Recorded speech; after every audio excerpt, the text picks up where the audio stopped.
10, 5 segundos. E atenção agora para a contagem regressiva de 10 a 0, hein? Vamos lá.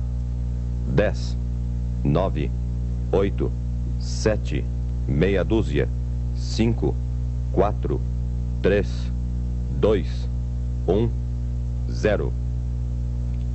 A Agência Nacional, comandando a rede de emissoras brasileiras de rádio e televisão, fala do Palácio Alvorada em Brasília para apresentar a palavra do Presidente da República. E atenção, senhoras e senhores, vai falar o Presidente Ernesto Geisel.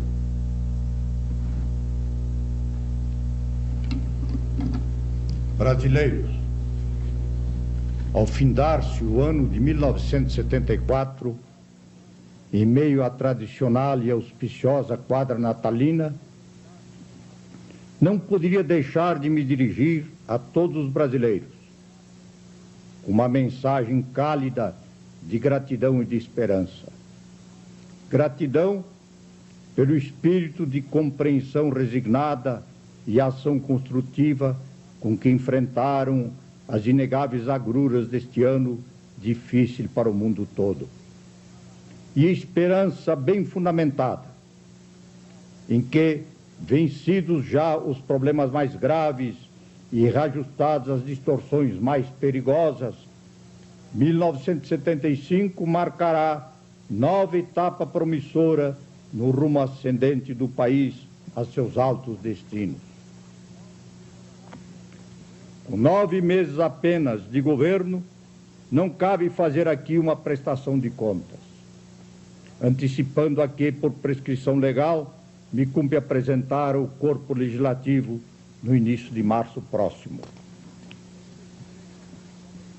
Oferecerei tão somente à meditação dos brasileiros que me ouvem, no sagrado recesso de seus lares, uma interpretação, a largos traços, do que foi o esforço até agora despendido pelo 4º governo da Revolução no cumprimento da dignificante missão que lhe foi deferida.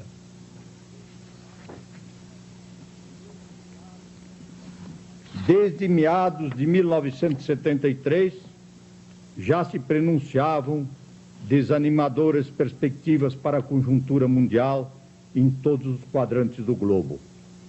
Acentuava-se dia a dia a disrupção do sistema monetário internacional, sem que se lhe vislumbrasse solução adequada e eficaz, alcançando-se unanimidade apenas numa perplexidade geral quase de todo paralisante.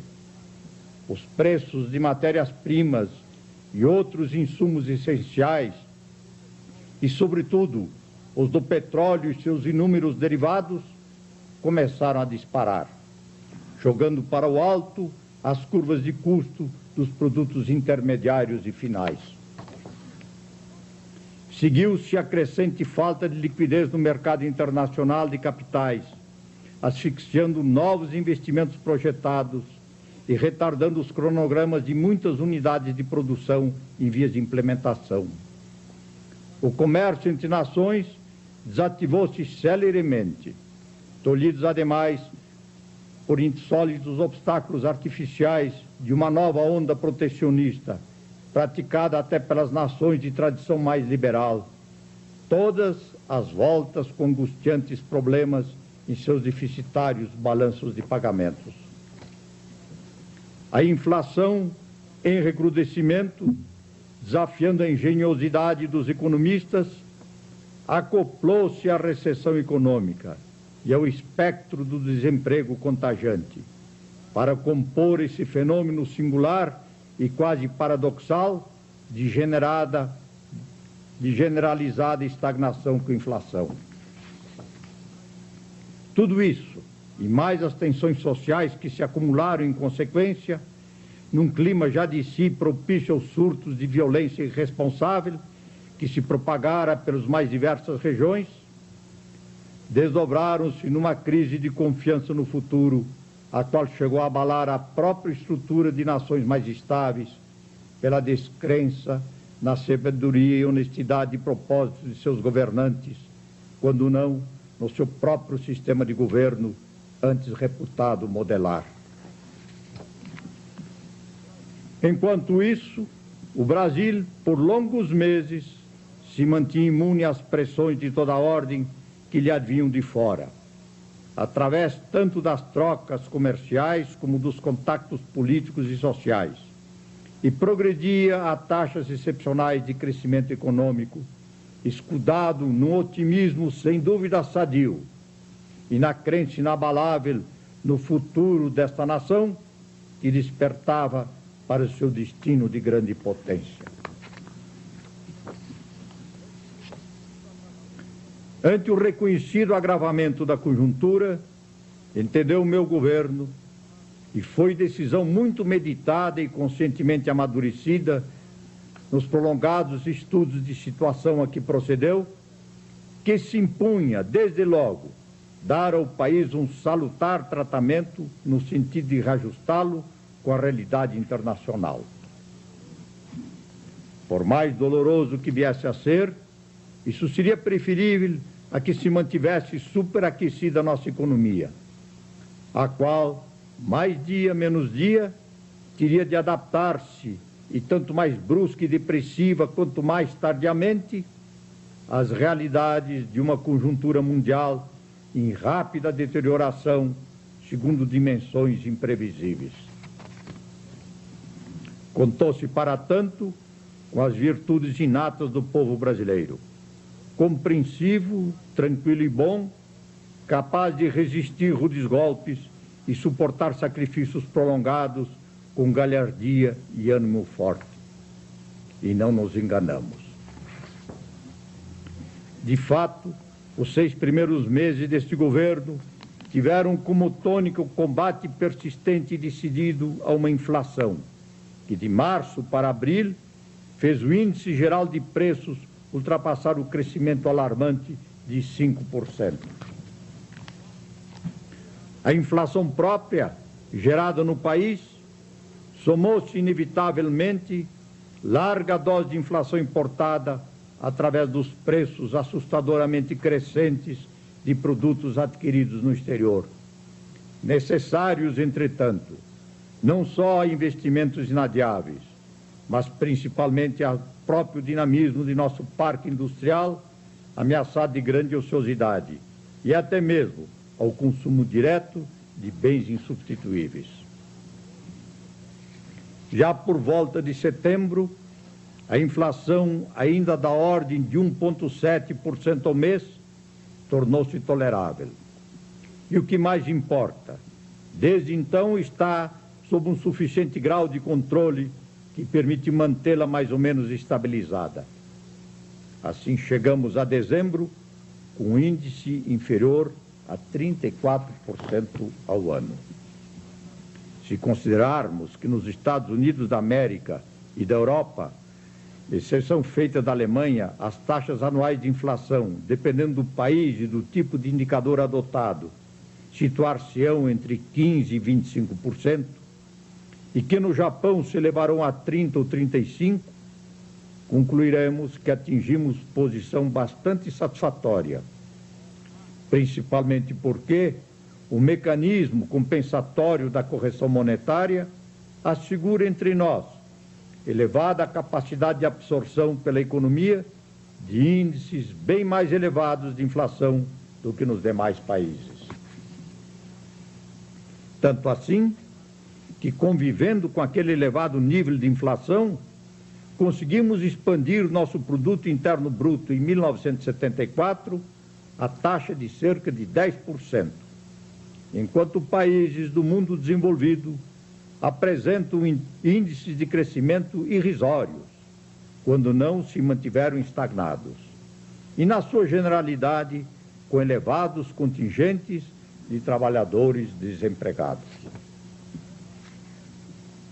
Durante o semestre, primeira fase de meu governo, a par dessa persistente combate à inflação e a despeito de sucessivas preocupações de emergência com calamidades que assolaram o país de norte ao sul, inclusive graves surtos epidêmicos, cuidou-se principalmente de sanear, com o mínimo de abalos, mas com determinação, o mercado financeiro nacional, de rearticular o dispositivo governamental de tomada das decisões no mais alto nível, de reajustar a organização da administração pública com a eliminação de órgãos supérfluos ou redundantes e a criação de real importância do Ministério da Previdência e Assistência Social, desdobrado do Ministério do Trabalho, e de elaborar, como cumpria, em continuidade com o planejamento do governo anterior, o segundo Plano Nacional de Desenvolvimento, o Orçamento Plurianual e o de 1975, documentos submetidos ao Congresso Nacional, que houve por bem aprová-los com a necessária presteza e valiosa colaboração, a despeito de tratar-se de um ano eleitoral e, por isso, tão absorvente em atividades político-partidárias. Registre-se nesse quadro a preocupação fundamental que teve o governo de implantar um sistema amplificado de natureza colegiada para o assessoramento do presidente da República na tomada de suas decisões principais. Assim, além do Conselho de Ministros e do Conselho de Segurança Nacional e do Alto Comando das Forças Armadas já existentes, criaram-se 2 outros órgãos setoriais de alto nível, o Conselho de Desenvolvimento Econômico e o Conselho de Desenvolvimento Social, além do funcionamento informal e tentativo de um Conselho para o Desenvolvimento Político, que espero possa vir nos próximos anos a assumir papel igualmente relevante. A respeito, não parece demasiado salientar que essa reorganização traduz uma filosofia para a tomada de decisões governamentais, que talvez ainda não tenha sido bem entendida e apreciada.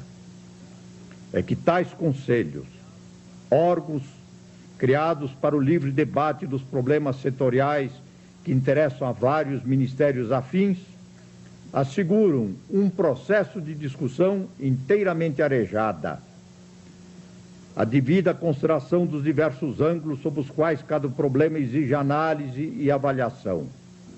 Maior amplitude e integração mais perfeita, portanto, das soluções adotadas pelo chefe responsável. E ainda, mais fácil coordenação das atividades atribuídas em consequência a cada ministério interessado, já na fase executória. Daí, seriam até mesmo estimuladas as divergências de opinião entre os participantes, o que tem contribuído na prática, quando estas extravasam prematuramente ao conhecimento público, para uma imagem falsa de descoordenação, quando na realidade o que se impõe é que haja disciplina e unidade de pensamento e de ação, mas somente depois de bem assentada uma decisão final. Sem dúvida, o processo poderá ser demorado, mas, por outro lado, ganha em segurança e confiabilidade. Acoberto de posteriores modificações substanciais, o recuo das decisões anunciadas.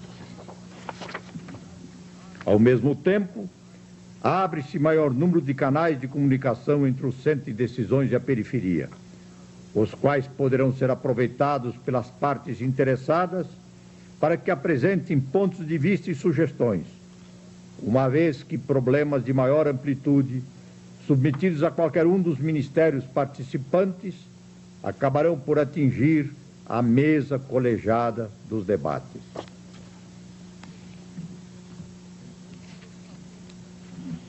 Preocupação importante do governo tem sido a de obter melhor administração da justiça no país. Com essa finalidade, o presidente do Supremo Tribunal Federal, atendendo solicitação que lhe fiz, promoveu o exaustivo levantamento, verdadeiro diagnóstico da atual situação do Poder Judiciário e que servirá de base para a reforma que se impõe. O Poder Executivo cuidou também, desde a primeira hora, de assegurar um harmonioso relacionamento com a classe política e, em particular, com os representantes do povo no Congresso Nacional.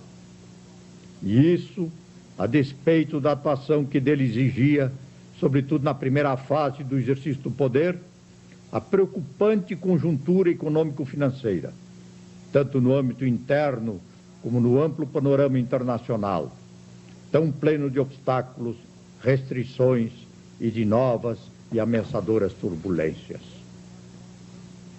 Quanto a este último campo, o internacional, pôde o governo atuar com a maior liberdade de ação, imprimindo à política externa do país, desde os primeiros dias, um dinamismo acrescido para reajustamentos impostergáveis em nosso relacionamento com variadas áreas estratégicas. E buscou-se, sobretudo, desde logo, desfazer equívocos subjacentes no quadro de nossas relações com diversos países amigos. E, ao mesmo passo, ampliar ao máximo o leque das alternativas para o nosso comércio internacional e para o intercâmbio cultural e político com outros povos, segundo fórmula que acabaria por ser caracterizada como a de um pragmatismo responsável e ecumênico. O Brasil, assim, continuou conscientemente cada vez mais a exercer o papel que lhe cabe no cenário mundial, sem preconceitos descabidos e sem temores injustificados, na defesa de seus próprios interesses e da paz internacional. Entre mentes, chegou, afinal, a desejada segunda fase em que se atingiu, no desgastante combate e continuada inflação, satisfatório platô de estabilização e de controle. Mudou-se, então, a tônica das atividades governamentais para de um maior e renovado impulso ao desenvolvimento econômico do país, injetando-se recursos substanciais para a expansão de crédito em setores prioritários, relançando-se programas de investimentos maciços nas áreas das indústrias de base e da infraestrutura, promovendo-se a correção de velhas distorções em todo o sistema de transportes, reestimulando-se o mecanismo de substituição de importações em níveis mais exigentes da produção de bens de capital e da elaboração de matérias-primas de base. E, além disso, aumentando-se muito deliberadamente o poder da demanda efetiva de bens e de serviços num mercado interno comprimido pelos salários e vencimentos ainda excessivamente baixos, em valores reais, da grande maioria da população consumidora. Para isto, procedeu-se à revisão da antiga forma de reajustamento salarial, adequando-a melhor às novas realidades da vida econômica, e reduziram-se os encargos individuais do Sistema Nacional da Habitação. A par disso, buscou-se ajustar o sistema tributário a padrões mais equitativos de progressividade fiscal.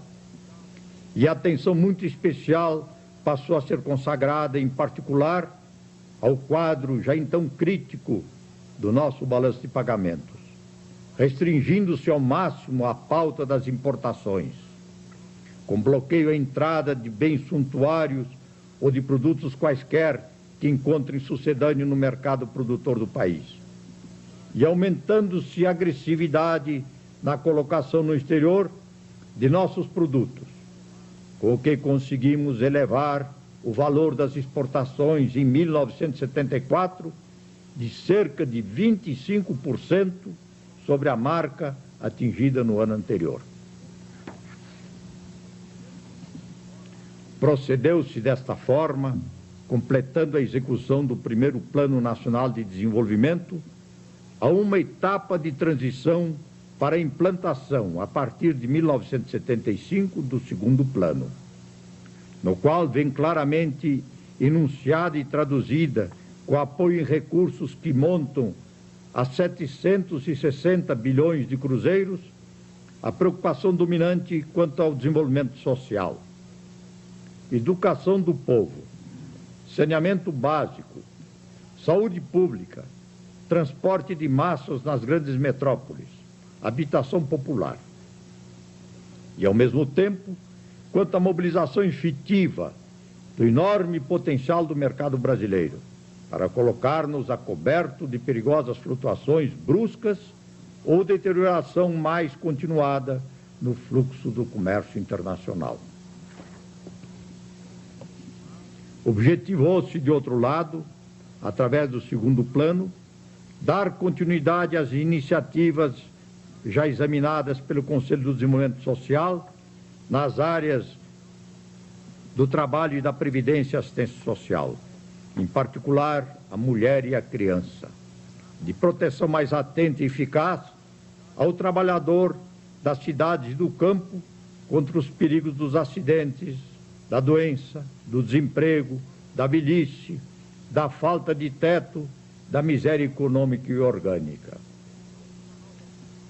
Delineou-se uma nova política de desenvolvimento das atividades agropecuárias na vasta Interlândia do país, ainda tão abandonada, inclusive intensificando-se sobremaneira o processo de regularização fundiária. E desencadearam-se planos objetivos e integrados para o desenvolvimento de áreas, problemas e zonas marginalizadas, com vistas principalmente à redução das disparidades regionais que, apesar de continuados esforços através de anos, ainda persistem a desafiar a capacidade dos governantes, a traumatizar a consciência nacional e a macular a imagem do país no exterior.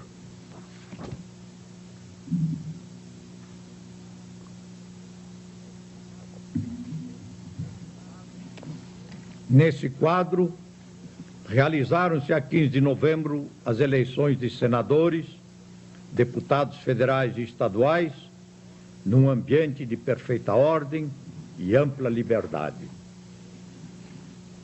Registro, por oportuno, o reconhecimento geral, partido até mesmo de grupos antes dos mais contestadores, de que o governo assegurou condições para a realização prévia da propaganda eleitoral, sem coações ou restrições, a não ser as interferências legais da Justiça para refrear injustificáveis desmandos.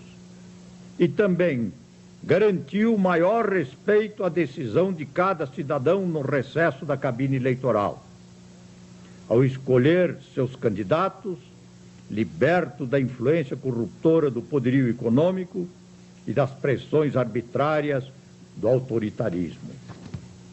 É certo que abusos deverão ter ocorrido ainda, aqui e acolá, mas a legislação visando a coibi-las demonstrou-se experiência válida que importa aperfeiçoar e, se necessário, ampliar, arrimando-a em organização mais eficiente.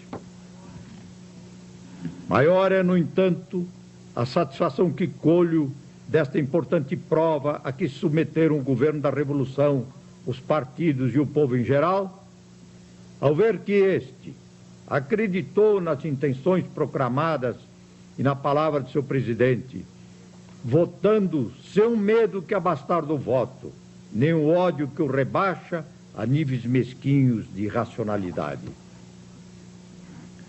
Congratulo-me, portanto, com o povo que maciçamente acorreu às urnas, demonstrando sua fé nos valores democráticos, mediante um comparecimento da ordem de 80%, justamente quando falece crença semelhante nas maiores e melhores estruturadas democracias do mundo, assaltadas pela apatia e indiferentes a seus próprios destinos políticos. A nossa revolução não poderia dar desmentido mais cabal que o representado por essa afluência às urnas a todos os detratores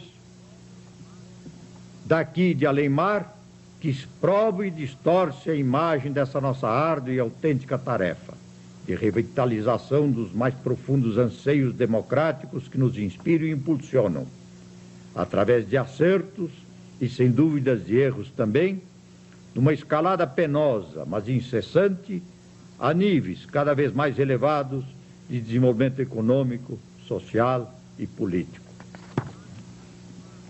E cabe, em particular, congratular-me vivamente com a grande maioria de jovens, participando muitos pela primeira vez, com entusiasmo, da mobilização eleitoral que se processou em curto período de poucos meses. E assim, fazendo indispensável aprendizado para as responsabilidades que em futuro próximo lhes serão necessariamente delegadas na vida pública nacional.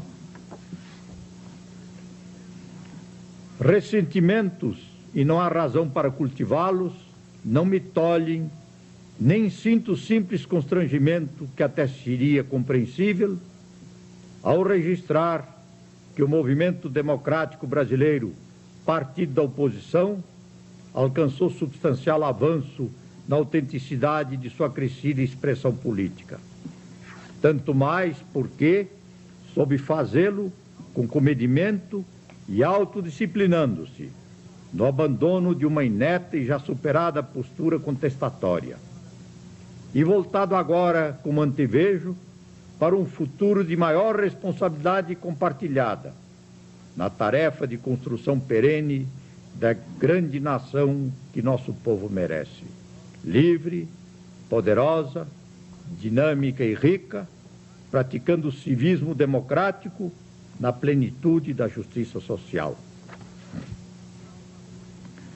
Congratulações merecem por igual, sem dúvida, todos aqueles que na Aliança Renovadora Nacional, partido do governo, se esforçaram leal e sinceramente para que a organização partidária que integram em funções de maior ou menor hierarquia tivesse êxito nas eleições. A eles se deve, em grande parte, vale reconhecê-lo, que a Arena, além de manter a maioria superior a 2/3 que as regras do pleito desde o início já quase lhe asseguravam no Senado, conquistou maioria absoluta na votação proporcional da Câmara dos Deputados, a verdadeira votação de legenda, sobrepondo-se ao partido contrário, ademais, na contagem total dos votos. O inegável progresso obtido pelo MDB, sobretudo com a maioria atingida em 5 assembleias legislativas, 3 das quais correspondendo a estados que estão entre aqueles de mais numerosos colégios eleitorais, não lhes deve causar aos arenistas desânimo maior. Na verdade, é essa vitória do partido contrário que legitima, sem discussão, a maioria da Arena, como partido do governo, nas assembleias de 16 estados da Federação, e notadamente no Congresso Nacional. O episódio servir-lhes-á, sem dúvida, de estímulo à indispensável reestruturação da agremiação, a partir de suas bases, a renovação e rejuvenescimento de seus quadros, a coesão maior em torno do programa de governo, que bem merece ser lido e meditado, olhos postos no porvir melhor, que deve ser a meta suprema de todos os nossos esforços.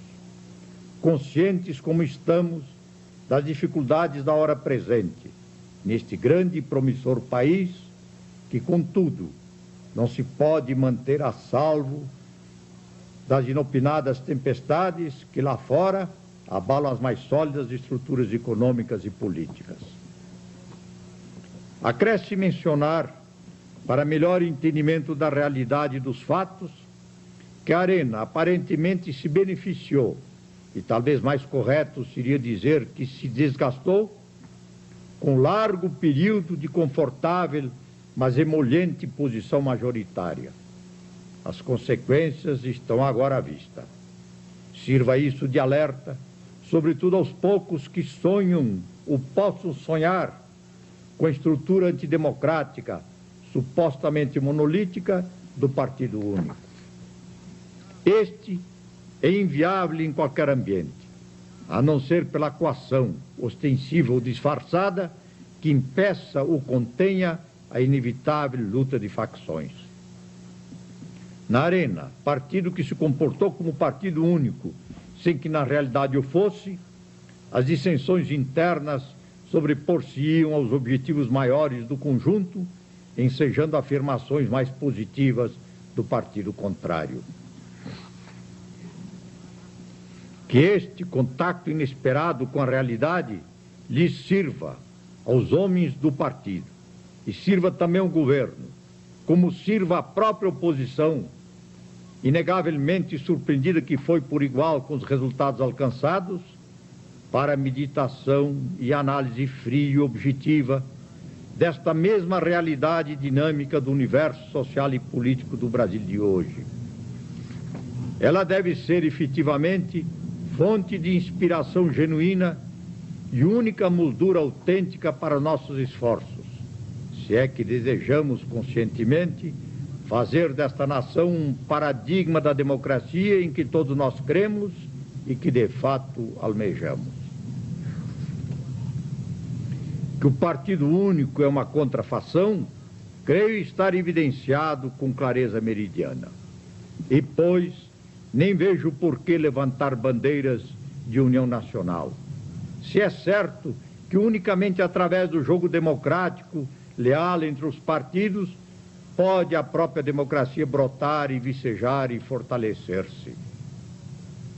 Nem está o Brasil ante perigos graves à sua segurança efetiva ou à viabilidade do projeto nacional de desenvolvimento, para que se deve, em sã razão, recorrer a tal expediente de salvação, justificável apenas em casos como esses.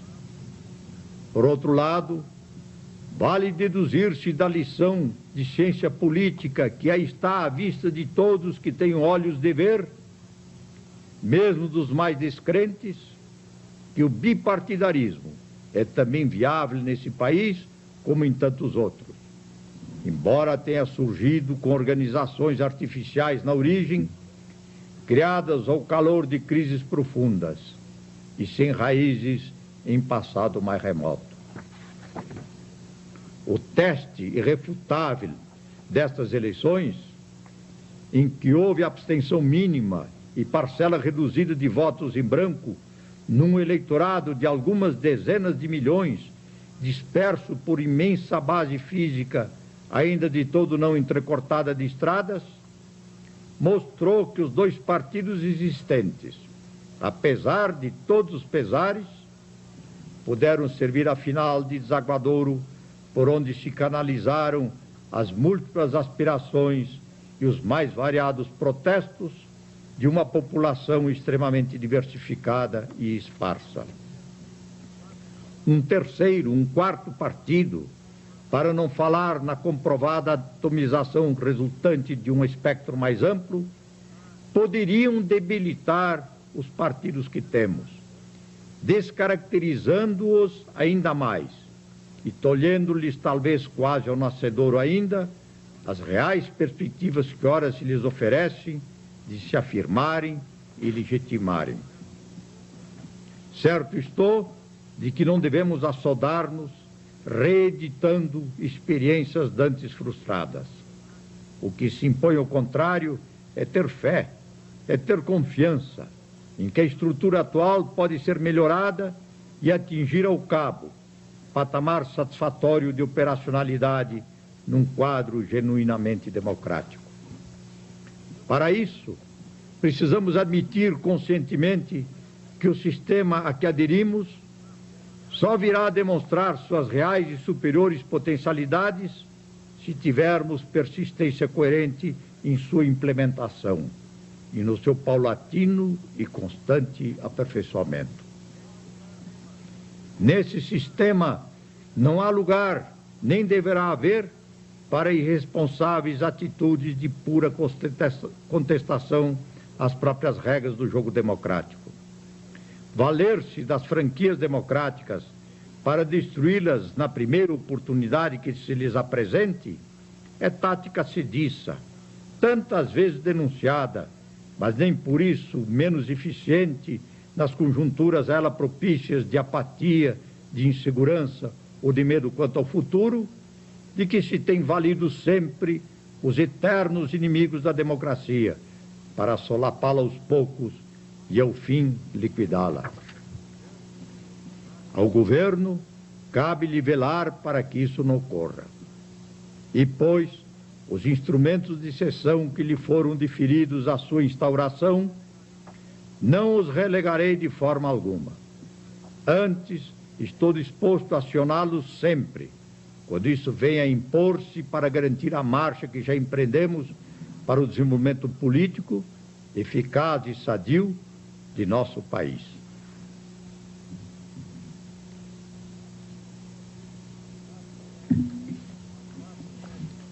Passado o prélio das urnas, eu vos concito, cidadãos de todos os quadrantes do território brasileiro, a redobrar esforços no trabalho do dia a dia.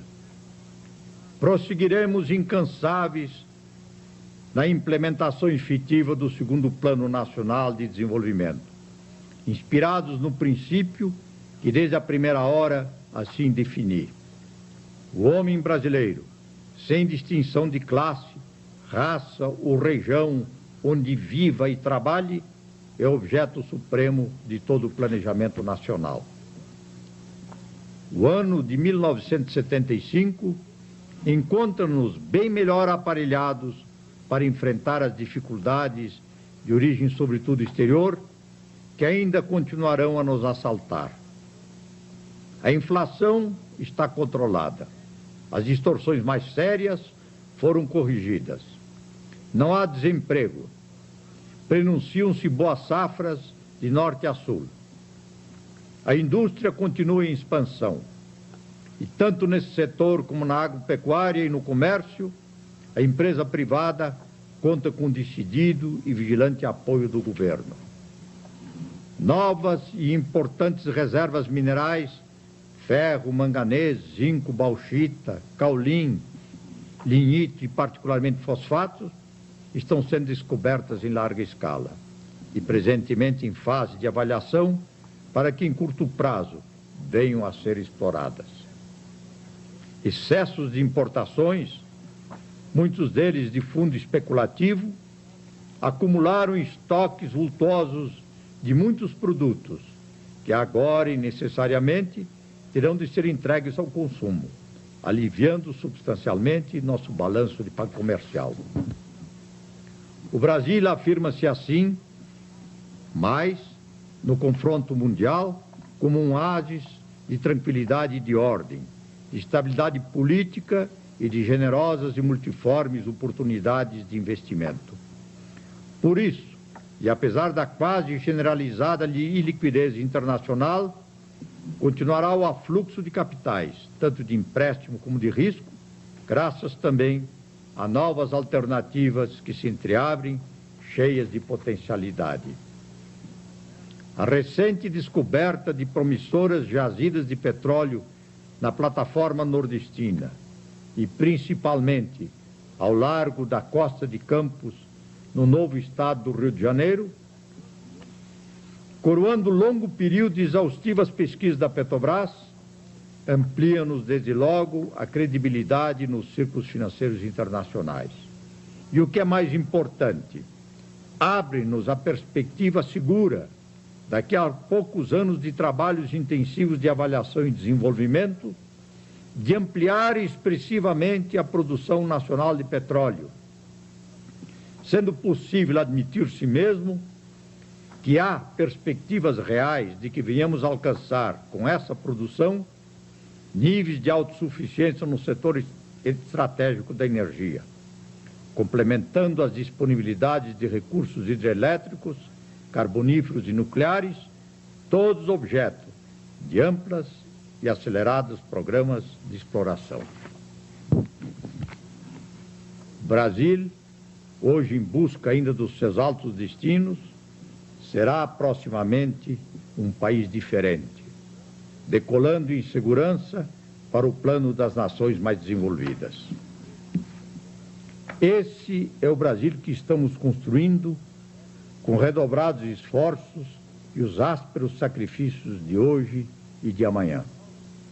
É dever nosso, dos mais justos e honrosos, fazê-lo com ardor e com fé, para legar às gerações futuras uma nação engrandecida. Congregados assim, por esse alevantado ideal, esperemos em Deus que 1975 seja um ano pleno de realizações e de felicidade para todos que vivem nesta pátria brasileira. Muito obrigado.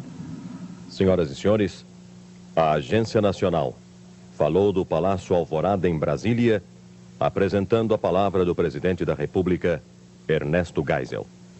Aos senhores telespectadores, aos ouvintes, às emissoras de televisão e de rádio que estiveram em rede, os nossos